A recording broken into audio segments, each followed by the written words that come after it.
Okay, so let's talk about the anterior pelvic tilt. If you've been dealing with back pain and sciatica pain, you probably have come across this term a fair amount during your research. So, what is it? How does it work? And how does it actually contribute to my pain? So, I want to premise with the fact that anterior pelvic tilt is going to be just the position of what your pelvis is like when you're standing.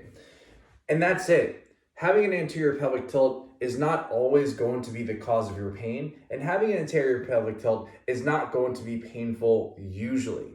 It only becomes problematic when you're experiencing pain. You change the position of your pelvis, and it actually results in improvement of your pain. Oftentimes, people will have anterior pelvic tilts and have no pain at all. So, that is just something to keep in mind. Again, the anterior pelvic tilt is going to be looking at our pelvis, which is going to be our hip bones right about here. So it's going to be when you lift your leg up, it's going to be just slightly north above the crease of your hip. And that's where you're going to be able to identify this is going to be your pelvis. This little hip bone crest that's pointing right out in front of you is what we call your anterior suprailiac spine, also known as the ASIS. Ideally, we want them to be level with each other. If they're uneven, that is going to be a different discussion and video that I'll show later on in the next couple days.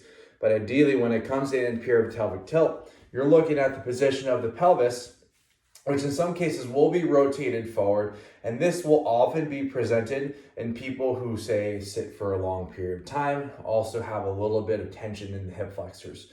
So what happens? The pelvis actually rotates forward, and in order for us to actually stand all the way up or stand more upright, we're gonna have to pull the chest up a little bit more.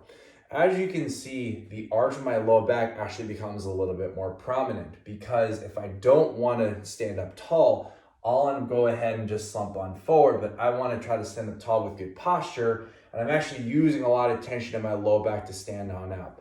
Now, in order for my legs to not collapse, what that also means is that my hamstrings right here, which attach from the back side of my knee up to my butt, actually stays tight and it creates a lot of tension. And so what ends up happening is that the hamstrings will actually be a little bit more in kind of like a stretched, tightened position, as well as my hip flexors. And what ends up happening, why this is result in, say, low back pain or stuff like sciatica, is that if you look at my back, again, I am actually going to be in a little bit more of an arched position. And when you're in an arched position for a long period of time, we have an opportunity to actually cause some pinching on the backside where you're having these nerves exit your spine. And when you are extending, the area in which the nerve exits can actually get pinched.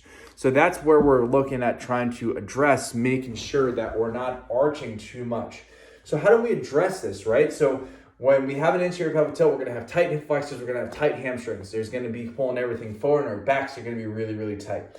The way that we can actually fix it is focusing on actually returning back. Instead of an anterior pelvic tilt, we're going to go either a posterior pelvic tilt where you're rocking the hips back, or you will actually simply find what that neutral is. So an easy solution is going to be, okay, I'm going to tilt my pelvis forward. This doesn't feel good. I'm going to tilt my pelvis all the way back. Let me go ahead and find that halfway point so I can stand up a little bit taller. Now, there's going to be a lot of other activities that will actually help out with the anterior pelvic tilt, but understanding the rotation of the pelvis and its relation to your back is going to give you an idea on how to address it.